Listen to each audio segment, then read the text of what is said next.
Bueno, hermano, que estamos en este periodo de intercesión, de ayuno.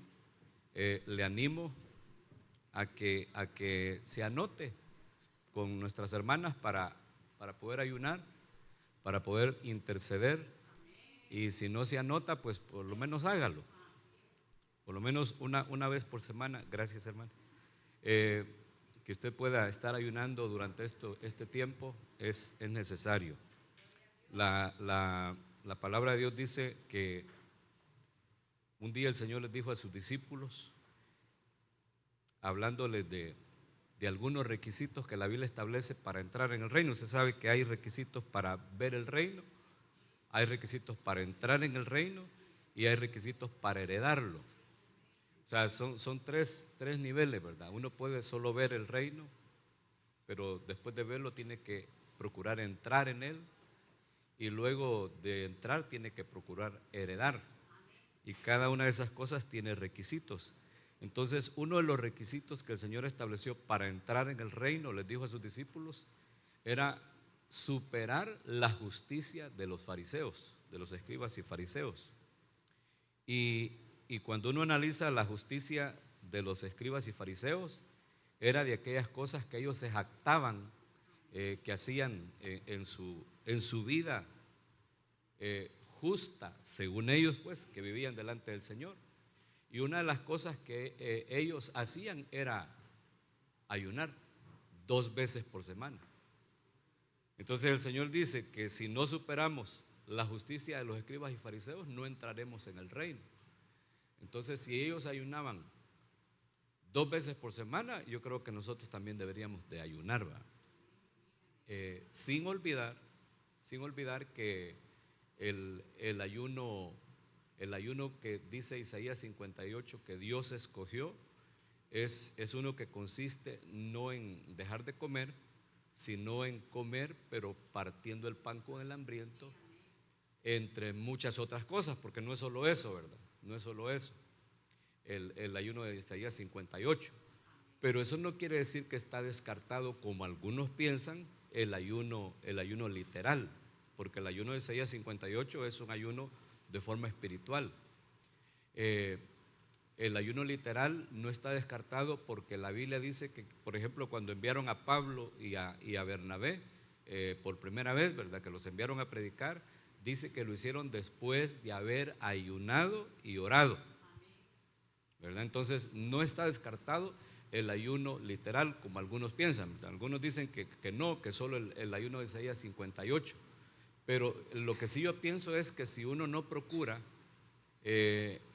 vivir, porque es una forma de vida, el ayuno de Isaías 58, si uno no procura vivir de esa manera, si no muy tiene sentido que uno haga el ayuno natural, ¿verdad? Y otra cosa, hermano, que con lo que hay que tener cuidado con respecto al ayuno, porque usted sabe que el enemigo nos ataca de diferentes maneras, ¿verdad? Es con esto que se ha puesto de moda hoy en día, el ayuno intermitente. ¿Sí ha oído hablar de eso? Todo mundo anda y dice, yo voy a hacer el ayuno intermitente. ¿Y si sabe usted en qué consiste el ayuno intermitente? ¿O cómo es, por lo menos? El día tiene 24 horas, ¿va? Pues los que practican el ayuno intermitente dicen que solo hay que comer durante 8 horas en el día y no comer durante 16 horas, solo beber líquidos sin azúcar. Ese es el ayuno, pues, prácticamente, porque si digamos yo propongo ayunar mañana, mi ayuno comienza ¿cuándo? A las 0 horas, que serían las 12 de la noche. Ahí comienza mi ayuno. ¿Ok? Si yo entrego a las 3 de la tarde el siguiente día, ¿cuántas horas ayuné? 15, ¿va? Y los del ayuno intermitente dice que son 16. Si entrego a las 6 de la tarde, ayuné 18 horas. ¿Me está entendiendo? Entonces yo he oído varias personas cristianas que dicen, yo estoy haciendo el ayuno intermitente, pero usted los convoca a ayuno en la iglesia y no llegan. Entonces esa es una trampa del diablo, hermano, porque sí se está sacrificando por bajar de peso, por seguir comiendo pupusas en las 8 horas que le quedan buenas para comer, va. Pero no quiere, fíjense, no quiere consagrarse para el Señor. Repito, esa es una trampa que el enemigo nos está poniendo para que uno decida ayunar, pero no por consagrarse para el Señor. Entonces no cambiemos aquello que Dios ha establecido. Ayunemos para consagrarnos, hermano, delante de nuestro Dios y para buscar de Dios sosegadamente. Y eso que los no sé si son nutriólogos o gente experta pues en ejercicio y todo eso, hay bajar de peso, los que han ido poniendo de moda el ayuno intermitente, pero eso a mí lo único que me enseña es que el ayuno tiene también beneficios físicos, no solo beneficios espirituales, sino también beneficios físicos. Pero si yo ayuno solo por el beneficio físico, ahí creo yo que estoy perdiendo el tiempo, ¿va? No sé si me entiende. Entonces, anótese con hermana Mirnita para ayunar en estos días, y no solo en estos días, sino que procuremos que sea como una forma de vida, ¿va? Que 1 o 2 días en la semana que podamos ayunar delante del Señor. Bueno, vamos a orar y vamos a predicar con la ayuda del Señor. Bienvenidos los hermanos Fuentes, nos alegra tenerles con nosotros de nuevo. Amén. Padre bueno, venimos a tu presencia dándote gracias, Señor amado, por tus infinitas misericordias, tus bondades para con nosotros, tu pueblo, Señor eterno, que hoy estamos reunidos en este lugar con el anhelo en nuestro corazón de ofrecerte culto, de ofrecerte fiesta, de presentarte sacrificios aceptables, pero también con el deseo, Señor, en nuestros corazones de ser edificados con tu preciosa palabra, con el anhelo de acercarnos a tu mesa, Señor, en este privilegio que no merecemos, pero que tú lo has establecido en tu misericordia como favor, Señor, de tu gracia para con nosotros, para con aquellos que hemos sido alcanzados, Señor amado, por tu favor, por tu gracia. Te pedimos, Señor, que envíes sobre nosotros tu revelación, tu sabiduría, tu conocimiento, tu inteligencia, tu consejo, Señor. Pon en medio de nosotros una unción apostólica, profética, evangelística, pastoral y magistral, Señor amado, y permite que tengamos un corazón enseñable, que sea despertado en nosotros el entendimiento, que sea despertado en nosotros el oído de discípulo. En el nombre poderoso de Jesús te lo pedimos. Bendice, Señor, en gran manera a nuestro apóstol, ahí donde está predicando tu palabra, y que la misma bendición, la misma gracia, la misma unción que has puesto sobre nuestra cabeza descienda también sobre nosotros, y que seamos hoy bendecidos por tu lluvia temprana y tardía. En el nombre de Jesús lo pedimos. Amén, amén y amén. Dale fuerte ese aplauso al Señor.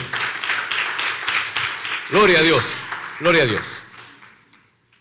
Quiero, hermanos, llevarlo la palabra de Dios en Lucas capítulo 14, verso 15, donde dice la palabra del Señor, en este versículo donde quiero comenzar este estudio.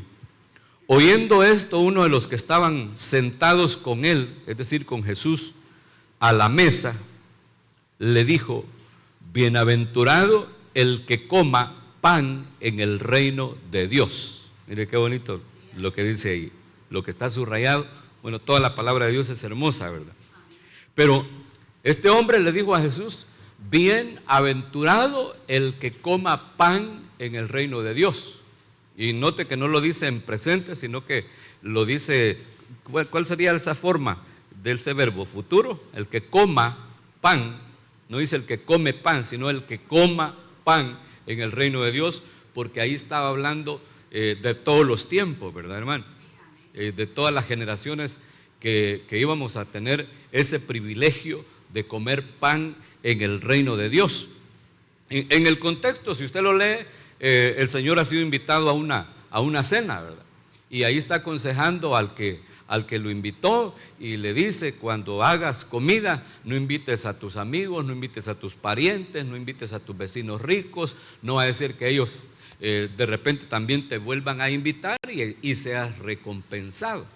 Más bien le dice, cuando hagas comida, invita a los pobres, invita a los ciegos, a los mancos, a los cojos, a aquellos que no te pueden recompensar, y entonces serás bienaventurado, le dice el Señor, ¿va? Porque eso es lo que el Señor ha hecho con su mesa. Él ha invitado a la mesa a ciegos, cojos, mancos, a pobres en espíritu, y todos esos somos nosotros. Algunos todavía no miramos bien y otros no caminamos bien, todavía tenemos problemas en el caminar, y otros también tenemos problemas en nuestras obras, porque las manos hablan de las obras y los pies hablan del caminar, y una persona coja tiene problemas en sus pies y un manco tiene problemas con sus manos. Es decir, hablamos del caminar y de las obras. Y el Señor, a pesar de todo eso, hermano, nos ha recibido en su mesa. Porque, mire pues, nosotros no estamos aquí porque lo merezcamos, ni nos acercamos a la mesa porque seamos súper sacrosantos, sino que nos acercamos a la mesa porque Él es bueno y porque para siempre es su misericordia, y en su gracia, en su amor, Él ha abierto, hermano, la mesa para que se acerque todo aquel que anhele, el que quiera acercarse. Obviamente que si quiere acercarse, va a seguir los protocolos que se necesita seguir para acercarse a la mesa. Pero mire qué bonito dice, bienaventurado, le dijo este hombre cuando el que estaba sentado a la mesa oyó lo que el Señor decía, cómo se tiene que partir el pan en la mesa. Él le dijo, bienaventurado el que coma pan en el reino de Dios. A saber qué pensaba si que el pan era gratis, porque de plano es gratis, no porque no tenga costo. Ha tenido un costo altísimo, costó la vida y la preciosa sangre de nuestro Señor Jesucristo, pero es gratis para nosotros, hermano, porque no lo podríamos pagar. ¿Y con qué lo podría pagar usted? ¿Con qué podría usted pagar el favor de Dios? No se puede. Pero este hombre sí le dijo, bienaventurado el que coma pan en el reino de Dios. Entonces el Señor le contó una parábola de la que vamos a platicar algún día. Hoy yo quiero enfocarme en esto que este hombre le dijo, bienaventurado el que coma pan, dichoso, feliz el que coma pan en el reino de Dios. Porque yo sé que, mire, usted come pan todos los días, ¿va? ¿O no? A algunos no les alcanza $1. Usted come pan todos los días, más si es de ese que lo hacen con, ¿me entiende? ¿Va? Ese es el que queda más sabroso. ¿O no es el que le gusta más? El hecho a mano, ¿va? Que no lo hacen a máquina. Pues qué sabroso. Allá vamos nosotros a terminar donde los huesos, en Sonzacate, a comprar pan sobaqueado. Bueno, sabroso. Pero mire pues, ese pan que usted se comió hoy por la mañana, eso no es comer pan en el reino de Dios. El que estamos comiendo ahora mismo, esto es comer pan en el reino de Dios. Porque al hablar del pan en el reino de Dios, de ese pan pues que el pueblo de Dios comió, el primer pan que el pueblo comió en el desierto, cuando ya ellos venían de Egipto, fue el maná que descendió del cielo y es figura de Cristo. Ese fue el primer pan que el pueblo probó ya en el reino de Dios. Eso que dice la Biblia que descendió del cielo y que el primer día que el pueblo lo vio, dijeron, ¿qué es esto? Y eso significa maná en el hebreo. ¿Qué es esto? Entonces era un pan nuevo, porque hermano, el pan en el reino de Dios es un pan nuevo y es un pan fresco. El maná descendía cada mañana, cada día, y no se le permitía al pueblo guardar el pan de un día para el siguiente día. No se le permitía, solo el sexto día, porque el séptimo no caía pan. Los demás días no podían, y si alguien guardaba se le engusanaba. No lo permitía el Señor, lo cual, hermano, es figura para nosotros de que no podemos vivir de pan viejo. Hermano, usted no puede vivir con el pan del año pasado. Usted no puede vivir con el pan del domingo pasado. Por eso necesitamos estar en cada culto, y cuando no hay culto ir a un discipulado, y si no puedo ir, por lo menos a abrir su Biblia y buscar el maná del día, el pan de cada día. Eso es lo que Jesús decía cuando enseñaba a orar: el pan nuestro de cada día, dánoslo hoy. Tiene que ser un pan fresco, un pan para cada día, no un pan viejo. Pero mire pues, el otro pan muy especial que se comía en el reino de Dios era el pan de la presencia, o pan de la proposición, o pan del rostro, según como lo dicen las distintas traducciones, que era el pan que permanecía durante 7 días en el tabernáculo de reunión, en la mesa de los panes. Ahí se ponían 12 panes. En Éxodo 25:30 dice: y pondrás sobre la mesa el pan de la proposición delante de mí continuamente. Continuamente. Ese pan, repito, permanecía ahí los 7 días de la semana. Pero cuando ese pan se cambiaba, que era todos los sábados, el 7º día, a las 3 de la tarde, se cambiaba ese pan. El pan no lo podían botar los sacerdotes, sino que se lo comían. Pero era un pan que no se lo podía comer cualquier gente o cualquier israelita. El maná se lo comían todos los israelitas, pero el pan que permanecía en la presencia de Dios, esos 12 panes, solamente se los podían comer los sacerdotes ungidos. Es decir, los que habían sido consagrados, los que habían sido ungidos y consagrados para la obra del sacerdocio en el tabernáculo, esos que podían entrar al lugar santo a ministrar, porque habían algunos que solo llegaban al atrio y servían llevando leña, llevando agua. Esos no podían participar de este pan. Entonces este pan también es figura de Cristo, y es el pan que se come en el reino de Dios, un pan muy especial que solo le es permitido comer a los sacerdotes. Apocalipsis 1:6 dice que usted y yo somos sacerdotes. Él nos hizo reyes y sacerdotes. Y si usted se acuerda, nuestro apóstol nos estuvo enseñando acerca de los 12 panes, no hace mucho, ¿sí se acuerda? Y él nos estuvo explicando que aparecen por lo menos 12 palabras distintas para decir pan en la Biblia. La primera es el pan artos, que es griega. Ahí está con la letra Gemini, el código de esta palabra, el código Stromberg, es la letra G de griego. El pan artos. En el Nuevo Testamento solo hay una palabra para decir pan, y es artos en el griego. Pero yo me he encontrado por lo menos unos 7 artos o 7 formas de pan artos, que enseguida también lo vamos a platicar. Pero en el Antiguo Testamento, en el hebreo, aparecen por lo menos 11 palabras distintas para decir pan. Algunas son derivadas de otras, pero son esas que aparecen con 2 códigos, ¿verdad? Pero son 11 panes, más el pan harto del Nuevo Testamento, se conforman los 12 panes, que usted sabe que es figura de Cristo y también de la preciosa palabra de Dios, la palabra del Señor completa. Pero esos 12 panes, los 12 panes confluyen, hermano, en un solo pan. O sea, hablan de un solo pan, y ese pan es Cristo, nuestro Señor Jesucristo. Entonces, el pan de la presencia que acabamos de leer, o pan de la proposición, en el Antiguo Testamento era el número 7. Mire, el pan lejem. Si usted lee ese versículo que le acabo de poner en una Biblia que contenga los originales, en una Biblia tal vez hebrea, o por lo menos la Reina Valera 60 Strong, usted va a ver que el pan de la proposición era pan lejem. Es el mismo pan que le dio Melquisedec a Abraham cuando le ministró Santa Cena, allá por el capítulo 14 de Génesis. Entonces, este es el pan, hermano, que se come en el reino de Dios. Esas 12 formas de pan que, como le digo, vienen a ser un solo pan, Cristo, el pan que fue partido para que usted y yo seamos sustentados con ese pan y que vivamos.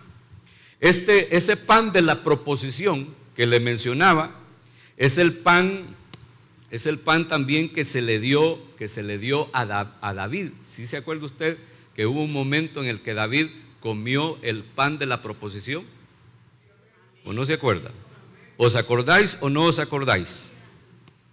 Mire, aquí dice Mateo 12:3, esto lo dijo Jesús.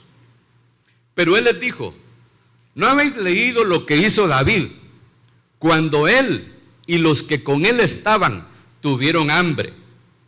¿Cómo entró en la casa de Dios? Diga conmigo, entró en la casa de Dios. Y comió los panes de la proposición. En el hebreo le decía que los panes, la palabra pan es lején en el hebreo, pero aquí estamos en el Nuevo Testamento. Aquí la palabra pan es artos y proposición en el Nuevo Testamento se dice prótesis. Pero ya le voy a explicar lo que significa prótesis. Dice que no les era lícito comer ni a él ni a los que con él estaban, sino solamente a los sacerdotes. Entonces, mire, David es figura de nosotros en este momento, que entró a la casa de Dios. ¿Cuántos han entrado a la casa de Dios? Entrar a la casa de Dios es entrar al reino de Dios.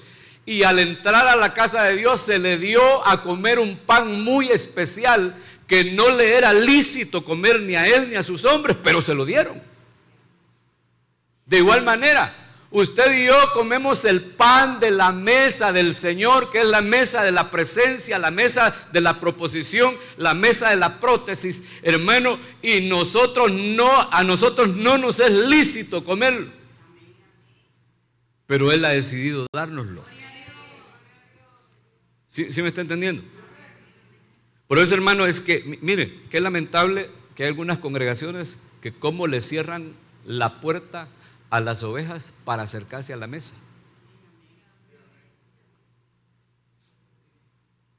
Y le ponen 10,000 requisitos inventados porque no están en la palabra. No, es que si va a participar de la mesa tiene que ser bautizado, si no, no. ¿Dónde dice la Biblia eso? Deme un versículo bíblico. Claro. Si alguien tiene 10 años de ser cristiano y no se ha bautizado, que no participe de la mesa, porque no quiere nada con Dios. Son las dos ordenanzas, Santa Cena y bautismo, y las dos significan lo mismo: muerte y resurrección. En el bautismo, por eso no puede ser así con bombita, ¿verdad? No puede ser por aspersión. En el bautismo hay que sumergirlo completamente, simbolizando que está siendo sepultado con el Señor, que murió y está siendo sepultado con el Señor. Lo sacamos del agua y al salir, eso es símbolo de la resurrección, que resucitó a una nueva vida con Cristo. La Santa Cena es igual, el pan representa la muerte y el vino representa la vida, la resurrección. ¿Qué base bíblica tenemos para afirmar tal cosa? Lo que pasó con el panadero y el copero allá en Egipto, cuando José les interpretó el sueño. ¿Qué le sucedió al que hacía el pan, el que le ofrecía el pan al rey? ¿Qué le pasó? Se murió. Entonces el pan representa muerte. ¿Y qué le pasó al que le daba la copa al rey, el vino al rey? ¿Qué le pasó? Vivió, lo regresaron a su puesto y vivió, le dieron la vida. Entonces el vino representa la vida, la resurrección, pero el pan representa la muerte. Entonces, si alguien no quiere bautizarse, pues que tampoco participe de la Santa Cena. Si alguien no quiere ordenar su vida, pues que tampoco participe. Es que esto es bien complicado, hermano, con la gente religiosa sobre todo. Porque yo me acuerdo cuando yo era niño, la iglesia donde mis padres se congregaban, el día de Santa Cena, hermano, todos los sacrosantos se venían aquí adelante, aquí los llamaba el pastor. Y todos los carnales pecadores, hermano, nos dejaban allá atrás. Y nos tocaba la del chinito, solo Milal. Allá mirábamos nosotros cómo se gozaban los que estaban aquí adelante, hermano, en la mesa del Señor. Y nosotros decíamos, ¿y qué se sentirá comerse ese pedazo de pan? ¿Y qué se sentirá beberse ese poquito? Porque gaseosa de fresa les daban, va. que decían que era pecado beber vino. Pero, y entonces era pecador Jesús, pues. ¿Qué dijo el Señor cuando estableció la cena? ¿Ah? ¿Y qué le dieron a Abraham? Pan y vino. Entonces, ¿con qué se tiene que celebrar la cena del Señor? Con pan y vino. No nos podemos ir al extremo, ¿verdad? De lo que dice aquel señor de una iglesia que se llama River Church, que lo podemos celebrar con papas fritas y Coca-Cola. Eso es burlarse del cuerpo de Cristo, de la sangre de Cristo, burlarse de la mesa del Señor. ¿Sí me entiende?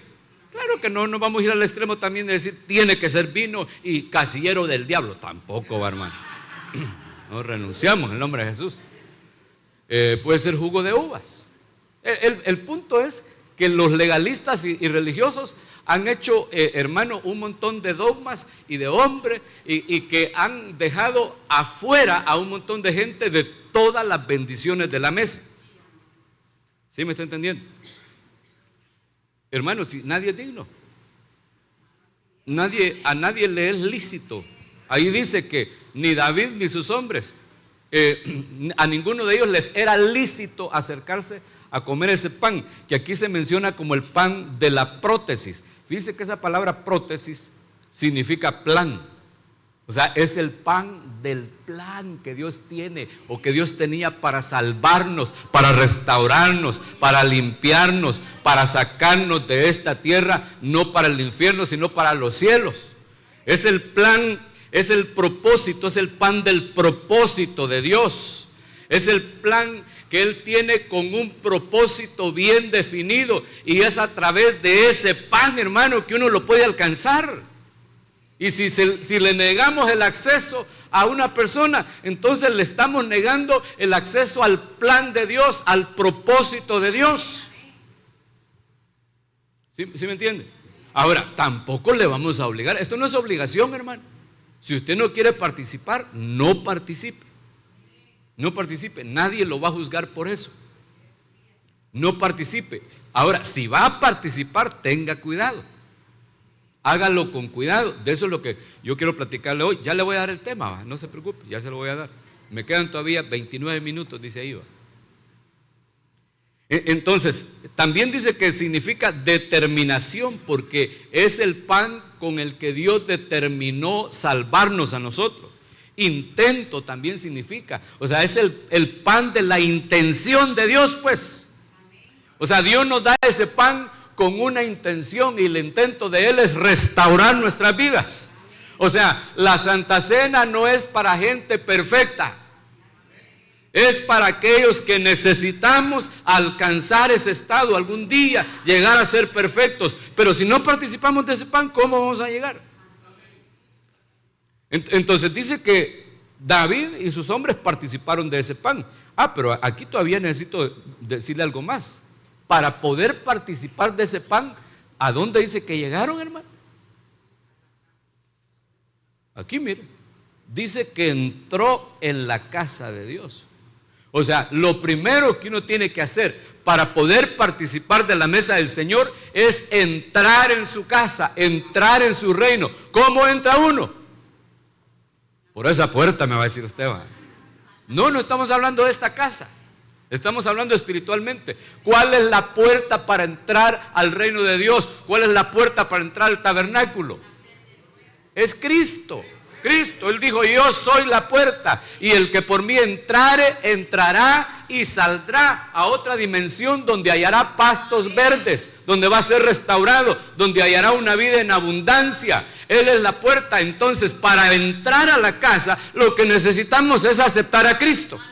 Si usted no ha aceptado a Cristo, no participe, porque no ha entrado, aunque esté aquí adentro, pero está dentro del templo, literal. No está dentro de la casa de Dios espiritualmente hablando. Entonces, lo primero, entrar. Y al entrar, obviamente que vamos a hallar algunas cosas que necesitamos ponerlas en nuestra vida. Y entonces, ese pasaje que le leí en Mateo, donde el Señor recuerda cómo David entró a la casa de Dios y tomó el pan, es este que aparece en el primer libro de Samuel, capítulo 21, verso 4. Este ya justo la historia donde dice que David comió ese pan. El sacerdote respondió a David y dijo: no tengo pan común. Aleluya, mire qué bonito lo dice. No tengo pan común a la mano, solamente tengo pan sagrado, pero lo daré si los criados se han guardado a lo menos de mujeres. Mire, paremos ahí un ratito. Ahí quiero mencionarle por lo menos unas dos cositas. Uno, que el pan de la mesa del Señor no es pan común. Hermano, este es pan sagrado. No es pan común, aunque usted sea experto en pan, como le gusta mucho el pan, medio lo prueba, este es Bimbo. Este es Lido, dice usted, ¿va? Porque me deja sin saliva. Este es Monarca. Y ya se lo puede. Y si son galletas, hasta las marcas de las galletas se sabe, ¿va? Pero ese solo es un símbolo. Y es lo que nosotros necesitamos discernir.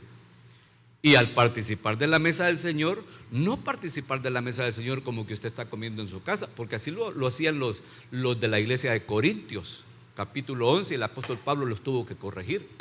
Y les dijo, esto ya no es comer la cena del Señor, que llegaban, se embolaban, o sea, la copa de vino, hermano, tiene que ser pues símbolo de la sangre del Señor y participar de ella con temor y temblor. Pero los de la iglesia de Corintios llegaban y se ponían bien a pichinga, hermano. Y llegaban temprano y se adelantaban y se acababan el vino, y cuando llegaban los que llegan a media prédica, ya no hallaban ni pan ni vino, y unos se pegaban la gran hartada y se iban bolos, y los otros se iban resentidos porque no les habían dejado, y era la cena del Señor. Entonces estaban como en un extremo, pues. Eso es no discernir el cuerpo de Cristo y la sangre del Cordero. Nosotros tenemos que saber que el pan que nos comemos, por insignificante que sea, por pequeño que sea, hermano, como solo es un símbolo, por eso le damos un pedacito, ¿va? Por insignificante que sea, no es pan común. El pan común llega al estómago y de ahí va a la letrina, dice la Biblia, ¿va? Pero el pan, este pan sagrado, el pan que nosotros nos comemos en la mesa del Señor, hermano, es un pan que va y que llega hasta el alma y hasta el espíritu. El pan sagrado es un pan de cuarta dimensión, pues, hermano. Es de cuarta dimensión. El vino que nos bebemos es de cuarta dimensión. La Biblia dice que es una bebida espiritual. Así dice 1 Corintios 10. Es una bebida espiritual y que fluye de la roca que es Cristo. Entonces no es un vino común, aunque usted diga, este vino ya me lo puedo yo, porque quizás es medio bolito. Este es Gosher. Dígame otra marca, Frontera. De las chinamas le diría yo, o la de la echadura. Si no es un vino común, es un vino sagrado y es una bebida espiritual. Entonces no confundamos las cosas. Yo me acuerdo que cuando yo estaba más cipote que ahora, había un muchacho, a mí no me habían querido bautizar, fíjense, en esa iglesia. Quizás por bandido, ¿va? Pero yo ahí estaba en todos los cultos, en todas las escuelas dominicales, había pasado la doctrina, la escuela de doctrina como 4 veces, me sacaba 9, 10 en el examen, 90 o 100, porque algo así hacía en el examen, ¿va? Pero como el pastor era uno de mis hermanos, y usted sabe que a los hermanos nadie les cree, ¿va? Ni yo le creía a él, ni él me creía a mí. Él era el pastor, ¿va? Entonces nunca él y los diáconos habían dado el pase para que yo me bautizara. Y otra cosa era que hermano, cuando yo tenía 10 años parecía de 7. Fíjese, tenía 15, parecía de 10. Quizás por eso también me veía muy chiquito. Era flaquito yo, flaquito, y como tampoco crecía. Flaquito, pero muy flaco. Hoy estoy bien gordo yo, súper gordo. Si alguien me conoció allá por los 18 o 20 años, sabe que no le miento. ¿Quiénes me conocieron en ese tiempo? Hola, Juanita. ¿Va? Sí, mire, bueno, mi esposa también. Mire, mi esposa le daban vuelta a los brazos cuando me abrazaba, mire, que éramos novios. La Juanita me chineaba. Hasta el pastor René levantaba, ¿va? El René era cholo así, lo levantaba así la Juanita, pero él le fregó la pata. Pero mire pues, nunca me quisieron bautizar, fíjese. Entonces había un muchacho que incluso era un poquito, tenía menos años que yo, creo, un par de años menos, y lo bautizaron rapidito a él, porque era bien consagrado el muchacho. En cada culto, como en esas iglesias hay espacio para testificar y todo, pasaba y se echaba unos grandes testimonios al medio. Y lo bautizaron bien rápido. Pero como le mete un montón de miedo a la gente con respecto a la Santa Cena, ¿va? A veces estaba la Santa Cena y él no pasaba a la administración de Santa Cena, se quedaba ahí atrás. Y entonces le dije yo una vez, mira vos, y hoy ¿qué pasó que no fuiste a la Santa Cena? Es que no tenía hambre, me dijo. Mire qué discernimiento más grande el que tenía, ¿va? Entonces, eso es no discernir que el pan de la mesa no es pan común, hermano. Este es un pan muy especial. Este es un pan sagrado y consagrado. Entonces, mire, dice el verso 5.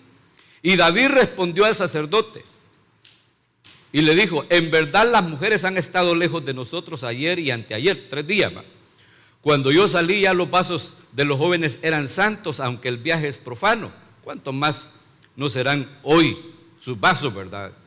Desde que salieron habían estado alejados de las muchachas, dice ahí. Pero entonces aquí está diciendo que para poder participar el sacerdote les dijo que tenían que haberse consagrado. O sea, no podían simplemente participar. Que el sacerdote les dijo, miren, ustedes no tienen derecho porque no son sacerdotes, ni siquiera eran levitas, eran de la tribu de Judá. Pero si se han guardado los jóvenes, le dijo el sacerdote, a lo menos de mujeres, pueden participar. Y entonces dice el verso 6, así el sacerdote le dio el pan sagrado, porque ahí no había otro pan, sino los panes de la proposición o panes de la prótesis, los cuales habían sido quitados de la presencia de Jehová para poner panes calientes el día que aquellos fueron quitados. Entonces, yo le quiero subrayar también esto. Dice que esos panes habían sido quitados de la presencia de Jehová. ¿Para qué? Para poner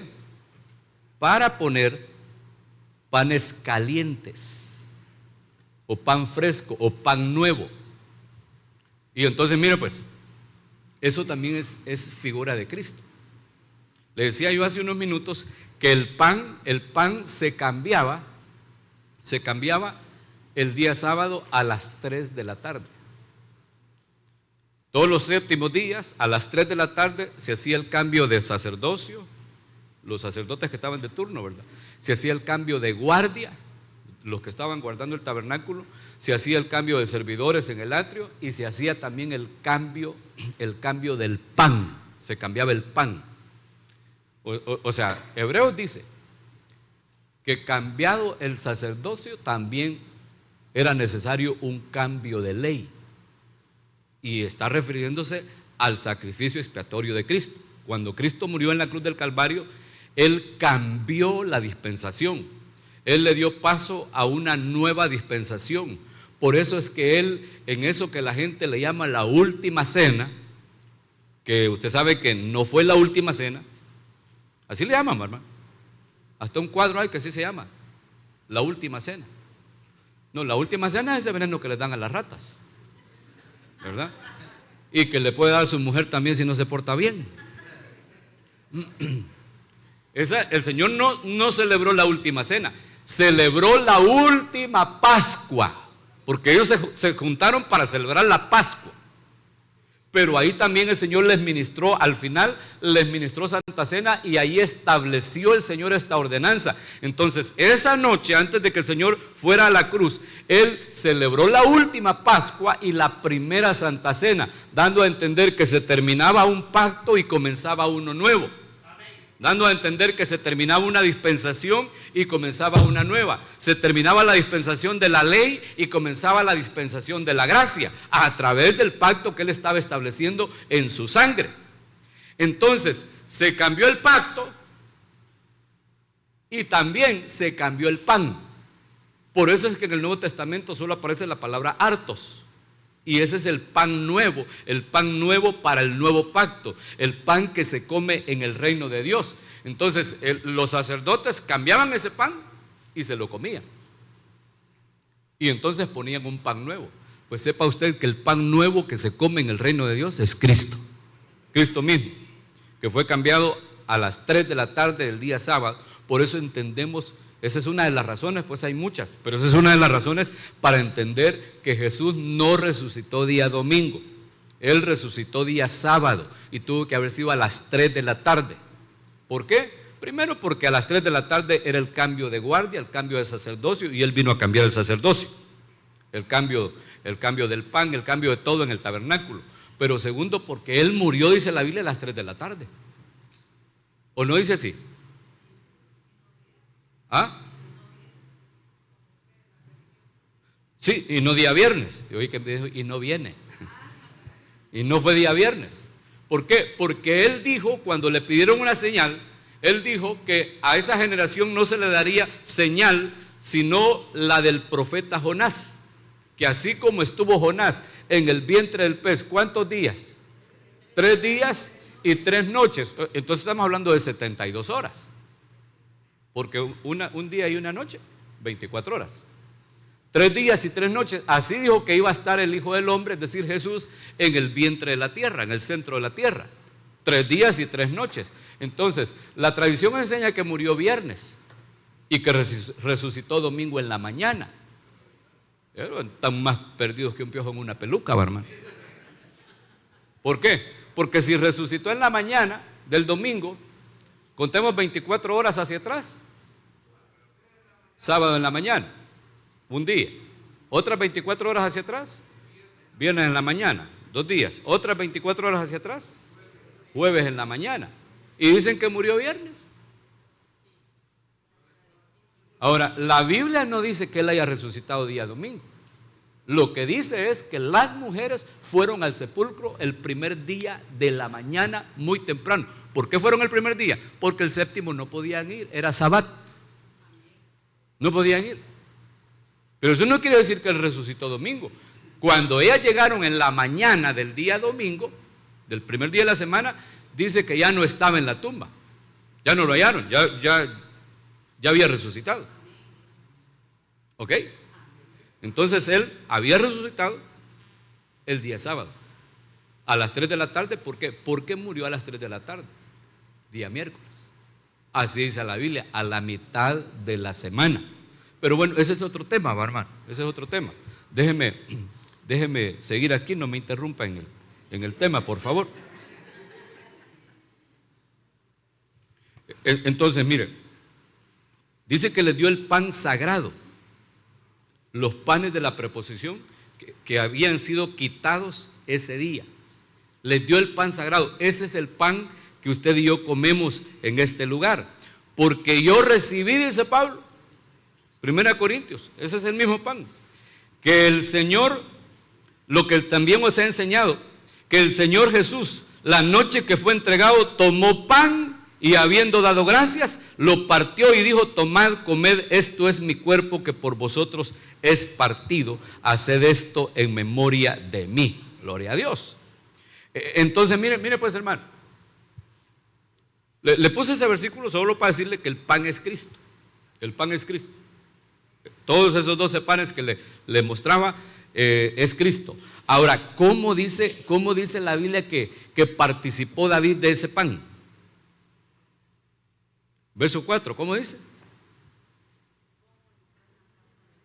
Entró en la casa de Dios y comió los panes.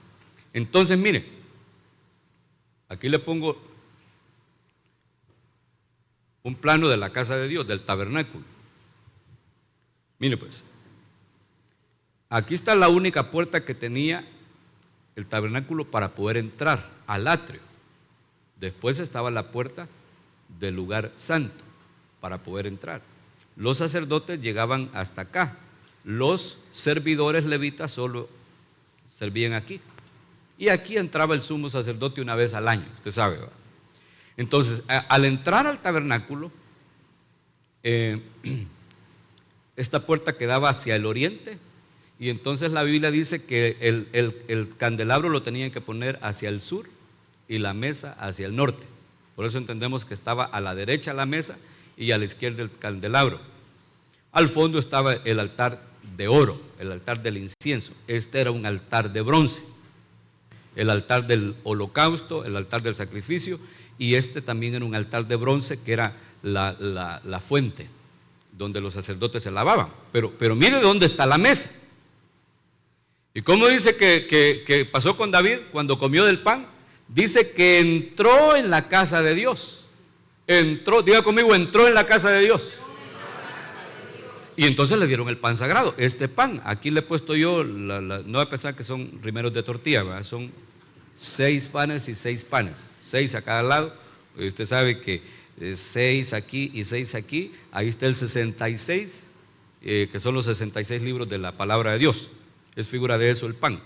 Pero mire pues, uno necesita entrar, pasar aquí, mire,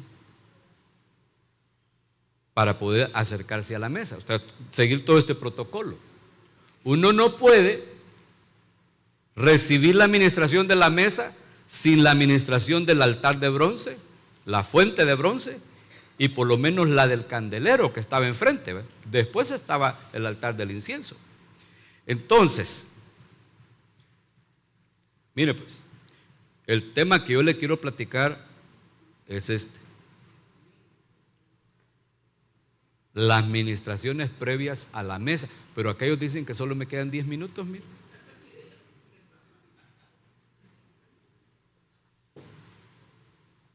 Las ministraciones previas a la mesa.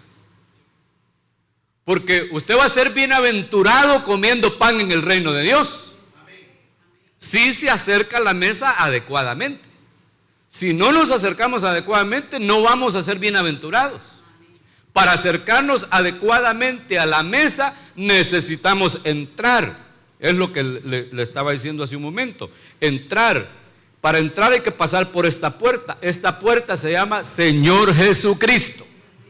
No hay otra manera de entrar, no hay otro camino, no hay otro nombre dado a los hombres para alcanzar salvación, solamente Cristo. Se recibe al Señor y ya uno está dentro. Va a entrar y va a salir aquí, mire, a una nueva vida donde va a hallar pastos verdes que hablan de reposo y también de sustento. Entonces la primera administración es la del altar de bronce, el altar del holocausto, el altar del sacrificio. Aquí es donde morían los corderos, donde morían los becerros y todo aquello que se presentaba en holocausto al Señor. En este altar es la primera administración. Y mire, los 2 altares eran de bronce. Y el bronce en la Biblia nos habla de juicio.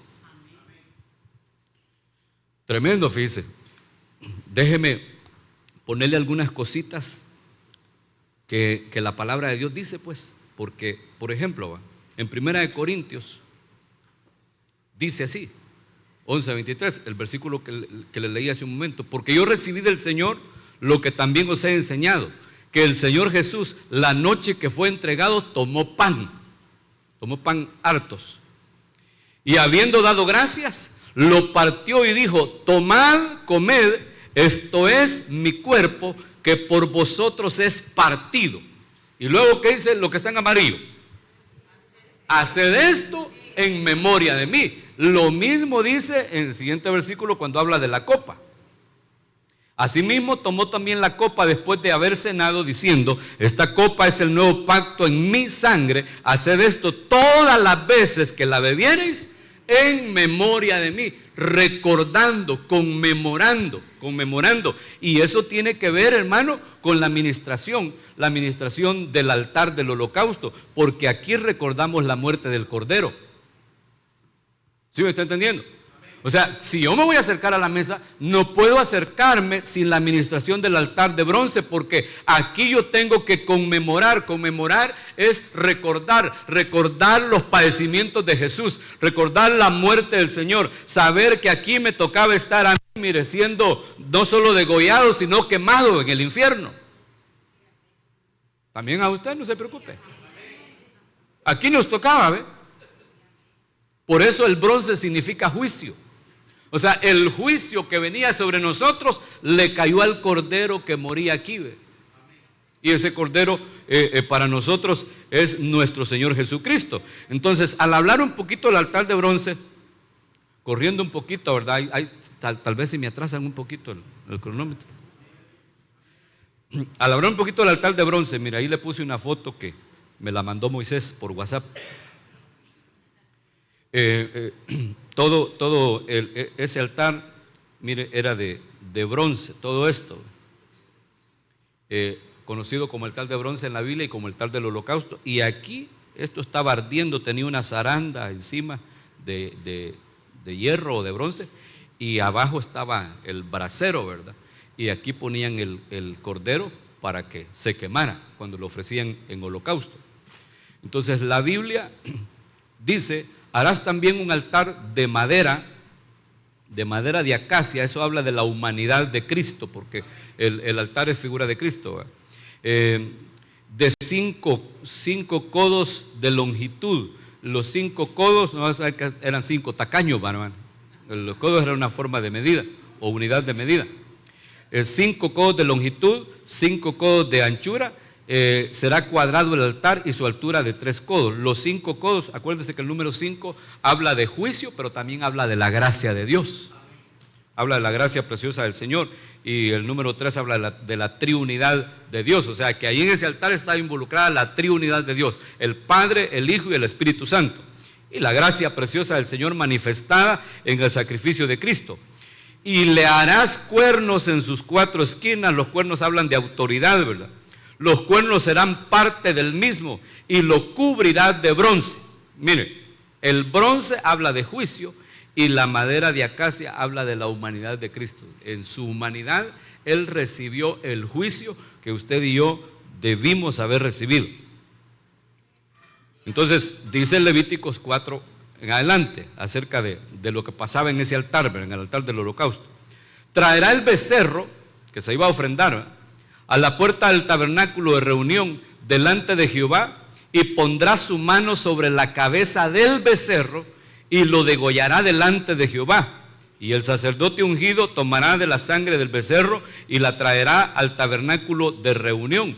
Entonces, el becerro, que era figura de Cristo, en aquel momento, en aquella forma de culto, cuando alguien había pecado, en este caso si era un sacerdote el que había pecado, tenía que llevar el becerro. Un becerro es un ternero, ¿verdad? Tierno, obviamente una vaca macho, ¿verdad? Tierna, un torete, pues. Lo tenían que llevar al tabernáculo, y el que lo estaba presentando como ofrenda porque había pecado, le ponía la mano en la cabeza al cordero o al becerro, y ahí lo degollaban en presencia de Jehová, dando a entender, al ponerle la mano, que estaba descargando en el cordero el pecado que había cometido, y que lo que le pasaba al cordero le tenía que pasar a él, pero que él era sustituido por un cordero. Y es lo que sucedió con nuestro Señor Jesucristo. Y ese cordero pues lo ponían en el altar, ¿verdad, hermano? En el altar de bronce, y era, después de que lo degollaban, y era quemado completamente. Entonces, conmemorar, hacer esto en memoria de mí, conmemorar o hacer memoria del Señor, es ir al altar del holocausto, es acercarse al altar del sacrificio y recordar, pensar en todo lo que Él padeció por nosotros y que nos correspondía a nosotros. El siguiente altar, la siguiente administración, es la fuente de bronce. La fuente de bronce, que ahí le puse también una imagen. Ese es un dibujo, porque no me hay una foto que me pareciera bien, pero fíjese que la foto, en la foto medio se logra ver que simulaba o daba un efecto de espejo. Mire, cuando el sacerdote se acercaba a lavarse las manos en la fuente, él se veía en la fuente, porque como todo esto era de bronce y estaba al aire libre, cuando él llegaba podía ver su imagen en el agua. Repito, hacía un efecto de espejo. Y pues la fuente de bronce, el agua, es figura de la palabra, que tiene que ser para nosotros un espejo, pero bien usado, hermano, porque usted sabe que en el espejo uno se logra ver si lo pone bien. Si lo pone un poquito sesgado, ya no se mira usted, no, que mira al otro. Entonces muchos, el espejo de la palabra lo ponemos así sesgado. Ahí estamos viendo, esto está bueno para el hermano Fencho. Esto está bueno para esa Remigia. Cabal le quedó esto.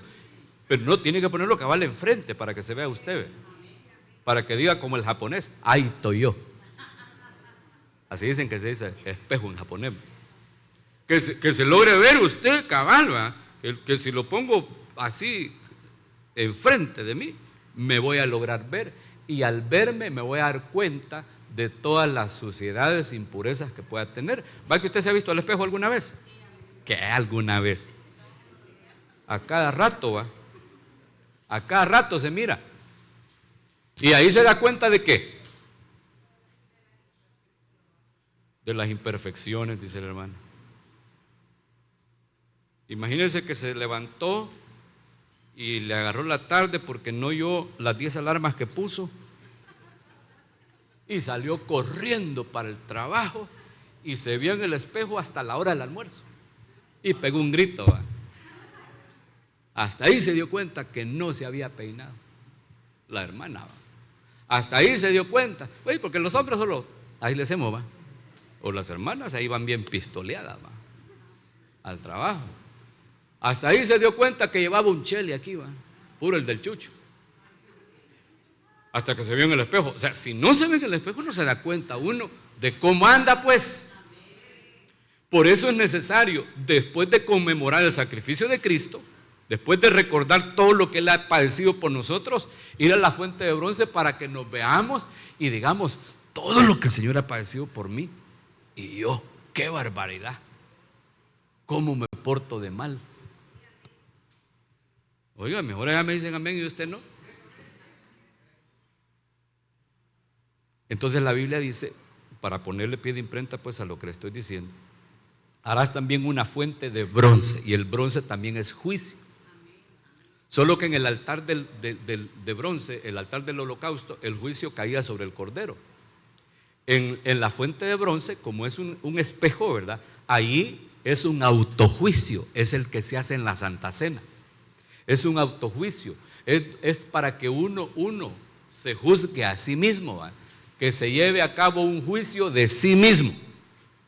Y ese es el que más cuesta hacer, fíjese, hermano.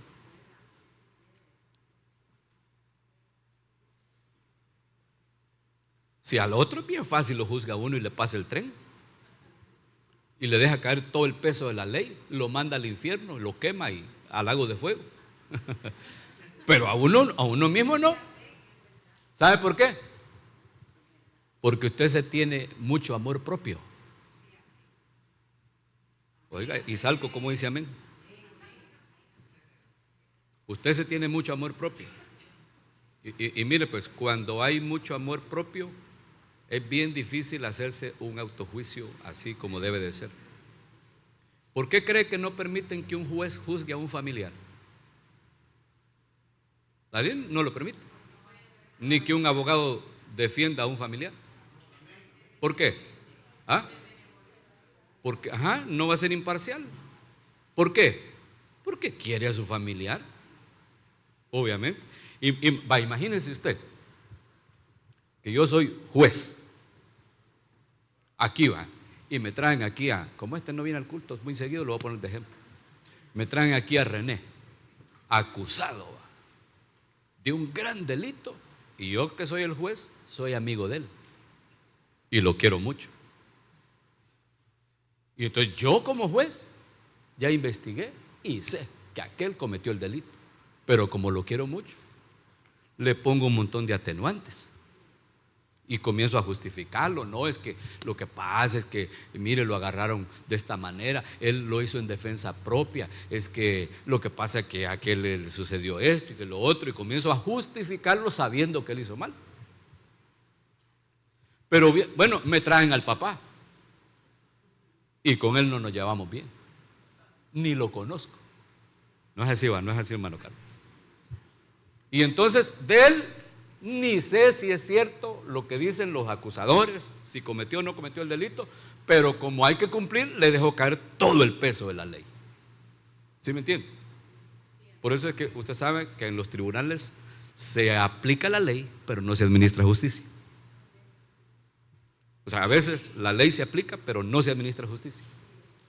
Administrar justicia es otra cosa. Entonces, eso mismo es lo que pasa cuando yo me juzgo a mí mismo. Como yo me quiero mucho, me justifico.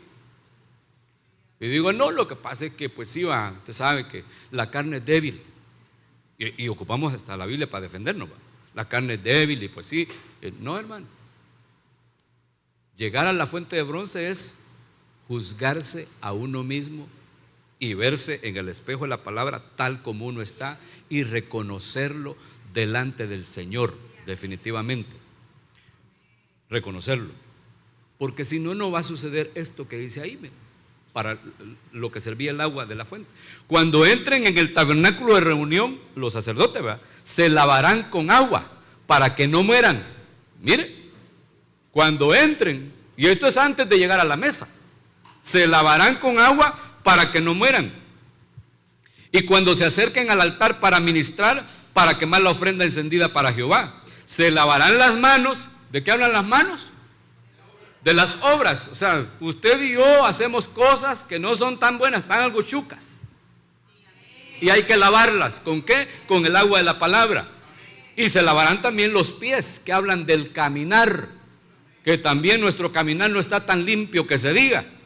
Tenemos que lavarlo. ¿Dónde? Acercándonos a la fuente, donde nos miramos en el espejo y decimos, qué barbaridad, qué chuco tengo yo la pata.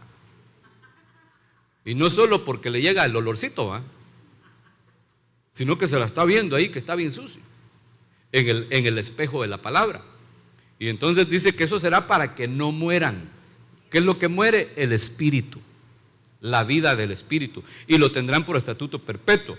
Entonces, esto tiene congruencia con 1 Corintios 11, 28, cuando dice, por tanto, pruébese cada uno a sí mismo y coma así el pan y beba de la copa. Eso es ir a la fuente de bronce. Eso es ir y verse en el espejo de la palabra. Probarse cada uno a uno mismo. Hacerse un autojuicio en el espejo de la palabra, viéndose. Y entonces confesar sus obras, su mal caminar delante del Señor para poder lavarse, para poder limpiarse.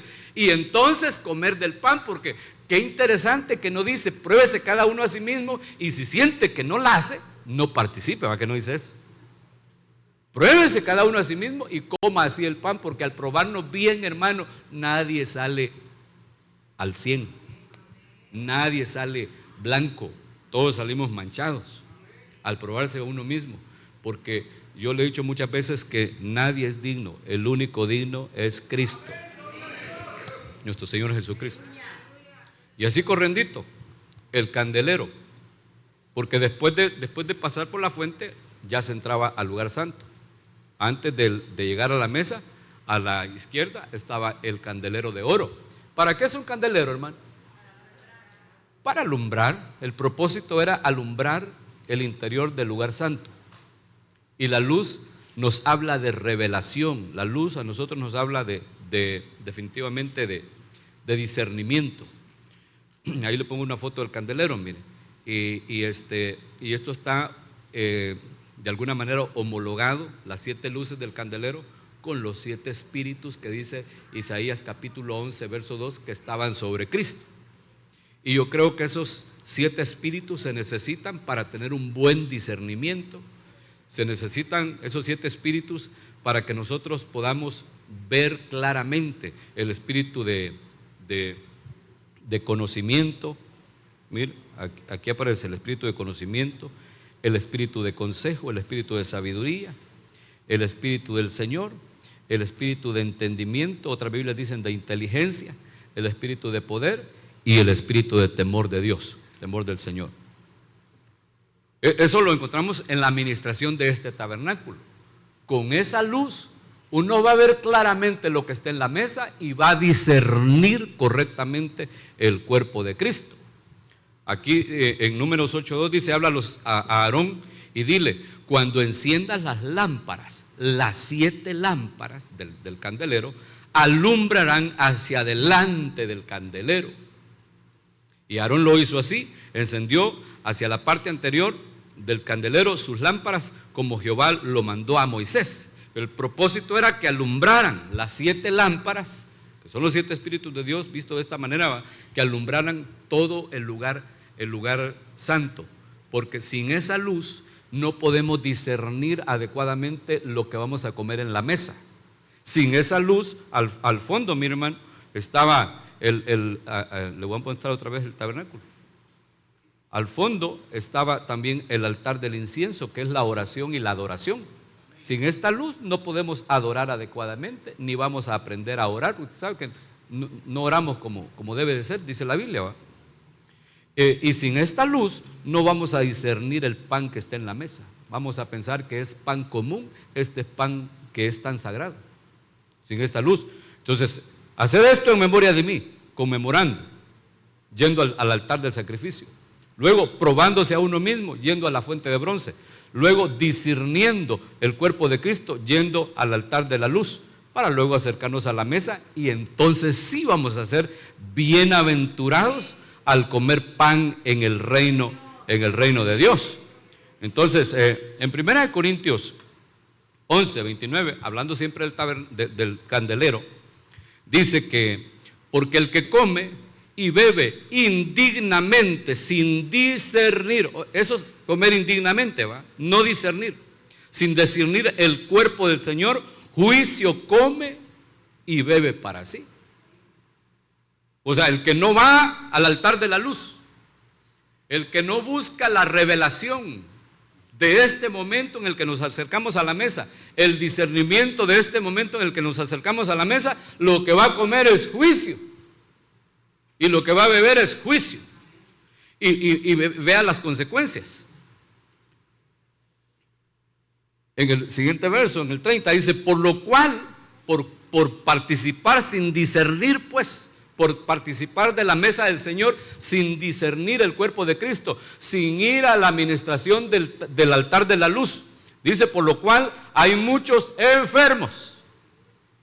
O sea que si alguien se acerca a la mesa sin discernir el cuerpo de Cristo, sin pasar por las administraciones anteriores, lo que va a comer es un juicio que se le puede manifestar en una enfermedad. Y dice que otros están ¿cómo? Debilitados en su fuerza espiritual. O sea, puede uno recibir un juicio que la fortaleza espiritual que traía se le va a venir abajo y su espíritu se languidece, así todo debilucho, ¿verdad? Y luego dice, y muchos friquis mortis calaveritis. O sea, que algunos se han muerto por participar de la cena del Señor indignamente. ¿Por qué? Por no tener revelación de lo que se hace. Hermano, a la mesa del Señor es necesario que nos acerquemos con temor y temblor. Con temor y temblor. Así como cuando va donde el odontólogo, ¿va? Bueno, por lo menos yo. Así le digo, hermana Lorena, aquí vengo como cuando voy a Santa Cena. Le digo, ¿cómo? Confesando todo. Con temor y temblor, le digo. Desde que le mira la agujota a uno, o le mira la tenaza, si es que le van a arrancar algún pedazo de diente, o el taladro ese que le hacen los hoyos. Con temor y temblor, con temor y temblor, con discernimiento. Uno no puede venir a la mesa del Señor sin entrar a su casa. Definitivamente. Sin pasar por esas ministraciones previas. Usted no puede simplemente entrar, va, aquí estoy, deme el pan, ya me voy. Sino que tiene que tomarse su tiempo. y pasar a esta administración conmemorando el sacrificio de Cristo y pasar al altar del agua donde se tiene que probar a sí mismo y luego de verse en el espejo lavarse aquellas impurezas que tiene en sus manos y en sus pies y después entrar y recibir esta luz maravillosa que viene de parte de Dios, que es revelación y discernimiento para participar de la mesa adecuadamente. Y entonces sí, va a ser bienaventurado el que come pan en el reino de Dios. Bueno, dejémoslo hasta ahí porque hasta el cronómetro me quitaron ya aquellos. Pónganse de pie, por favor. Vénganse los hermanos de alabanza y los hermanos encargados de repartir los elementos y alimentos espirituales, que nos hagan el favor de repartirlos de una vez, de acercárnoslos para que podamos participar.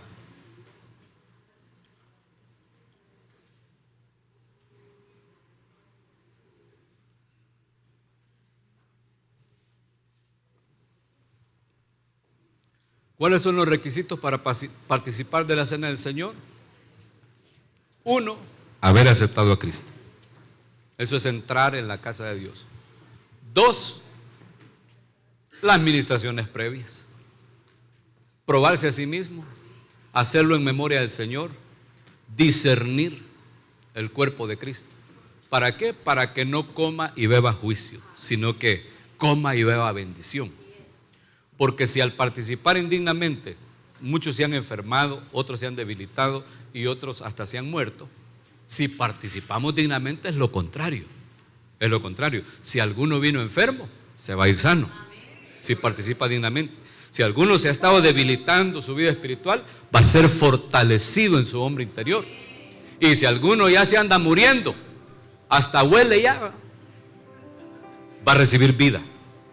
¿Por qué? Porque nos estamos comiendo a Cristo y Él es la vida. Él es la vida. Adoremos al Señor por un momento y mientras aquí con los hermanos de alabanza cantamos, cada uno de nosotros vayamos a los altares previos a la mesa. Pongámonos a cuentas con Dios. Vayamos al altar del agua, vayamos al altar del sacrificio y vayamos al altar de la luz. Pidámosle a nuestro Dios que nos bendiga. Gracias. Hable con el Señor, póngase a cuentas. Para eso es este momento.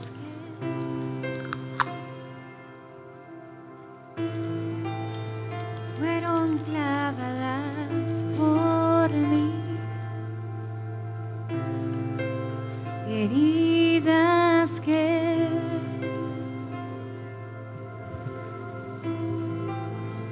hablan de tu inmenso amor. Por eso te llamo mi Cristo, por eso te canto.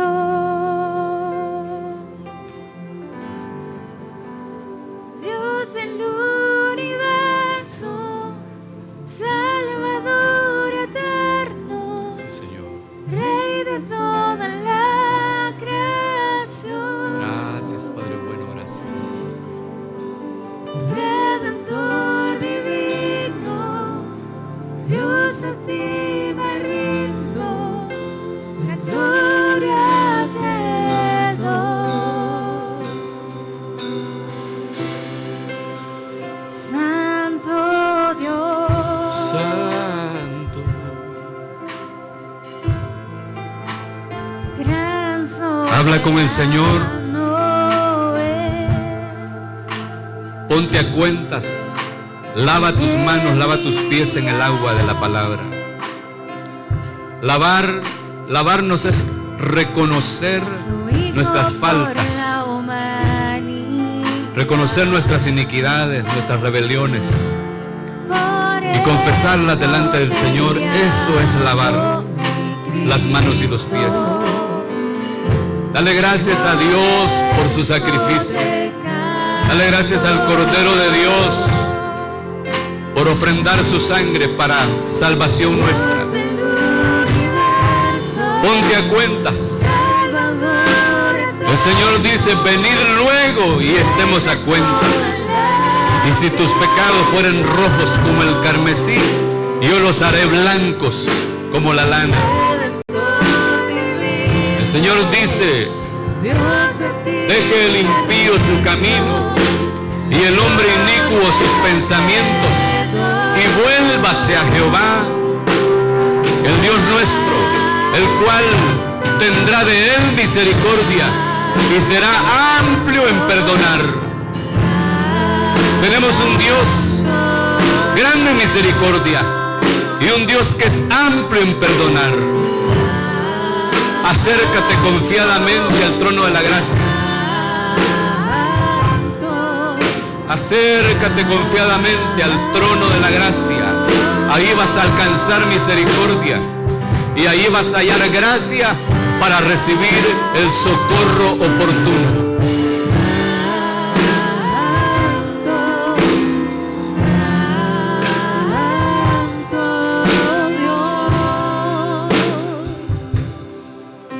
Y si hubiese alguien que no ha aceptado a Cristo, pero le quiere recibir esta mañana, esta es una buena oportunidad para abrirle el corazón al Señor, para presentarse delante de Dios.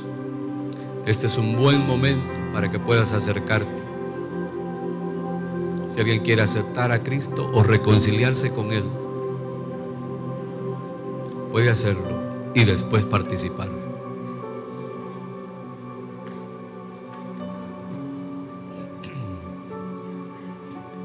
Vamos a orar. Vamos a orar. ¿Estamos listos? Y luego vamos a participar. Padre bueno, nos acercamos a tu presencia, Señor amado, reconociendo, Señor, nuestras iniquidades, reconociendo, Señor, nuestras rebeliones, nuestros pecados, nuestras transgresiones. Señor, perdónanos, por favor, porque yo reconozco mis rebeliones y sé que son muchas, Padre bueno. Y también sé que tu pueblo tiene muchas rebeliones y te pido perdón por ellos. Te pido perdón por mis pecados, por mis iniquidades, pero también por las de este pueblo. Señor, ten misericordia de nosotros y tenga bien bendecir nuestra casa espiritual. Perdona, Señor, a cada uno de los que hoy nos acercamos a tu mesa. Hoy venimos dándote gracias, Señor, por tu sacrificio, reconociendo que todos tus padecimientos eran para nosotros, reconociendo, Señor, que tú recibiste el juicio por el pecado que me correspondía a mí y a mis hermanos, sabiendo que el castigo de nuestra paz fue descargado sobre ti y que por tus llagas nosotros hemos sido curados y que por tu muerte nosotros hemos recibido la vida. Y te damos gracias, oh Dios, te damos gracias, bendecimos tu nombre santo, consagramos hoy el pan y el vino que ya tenemos en nuestras manos, Señor, lo consagro en el nombre de Jesús para llevar a cabo esta ordenanza, donde el pan es símbolo del cuerpo de Cristo y el vino es símbolo de la sangre del Cordero, en el nombre de Jesús. Levantemos el pan delante del Señor. El Señor les dio el pan a los discípulos y les dijo: coman, esto es mi cuerpo, que por vosotros es partido. Con temor y temblor comamos el pan.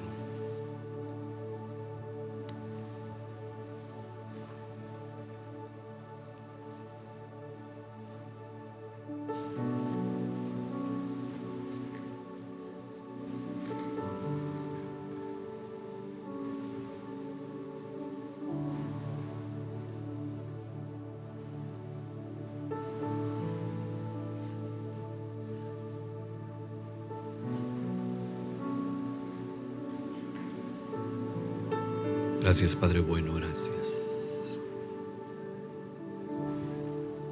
Levantemos la copa delante del Señor, como lo dice el libro de los Salmos. Cuando el salmista dice que daré al Señor por todas sus bendiciones, por todos sus beneficios. Alzaré la copa de la salvación y pagaré todos mis votos. Esto es la copa del nuevo pacto establecida en la sangre preciosa de nuestro Señor Jesucristo. Con temor y temblor bebamos el vino.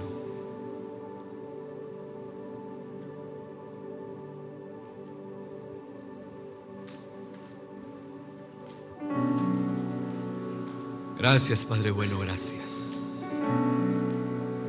Cantaré de aquel Sí, Señor. que subió la cruz por mí,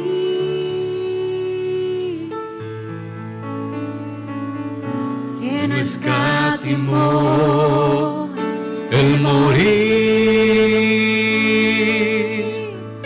para darme libertad. Y es por ti y es por ti que vivo, Jesús.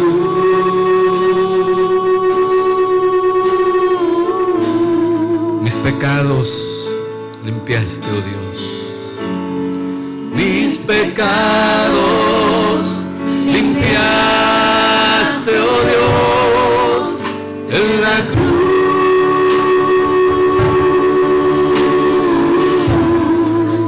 Levanta tu voz en agradecimiento al Señor. Es el canto de los redimidos. Canta el cántico de los redimidos. Ese es el canto de mi corazón. Eres tú la fortaleza de mi alma, mi socorro en medio de tribulación, mi ciudad amurallada,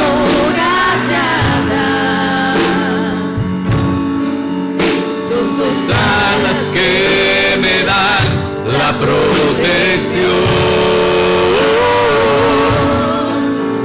Me libraste del temor y de la muerte. Y me aferro a mi pronta redención.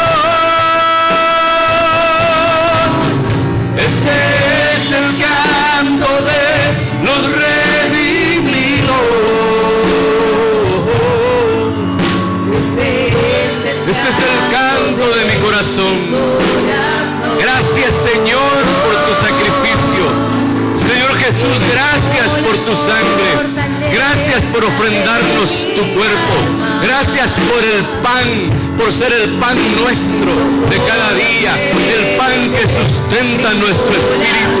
El pan que sustenta nuestra alma. Gracias, Señor, porque hoy somos bienaventurados al participar del pan del reino, el pan del reino de Dios, el pan del reino de los cielos, el pan de tu casa, mi Señor, gracias. Gracias, Padre bueno, gracias. Y hoy me aferro a mi pronta redención. Padre bueno, te damos gracias infinitas esta mañana por tu preciosa palabra. Gracias, Señor amado, por amarnos. Gracias por permitirnos el privilegio de acercarnos a tu preciosa mesa. En el nombre de Jesús, que todos los beneficios del pan y del vino sean para cada uno de nosotros. Amén, amén y amén. Denle un fuerte aplauso al Señor. Tome su lugar, por favor.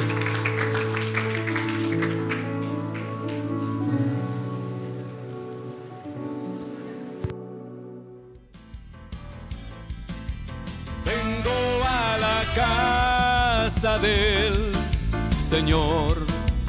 Quiero adorar al Rey de amor. Vengo a la casa de mi Rey para tributar.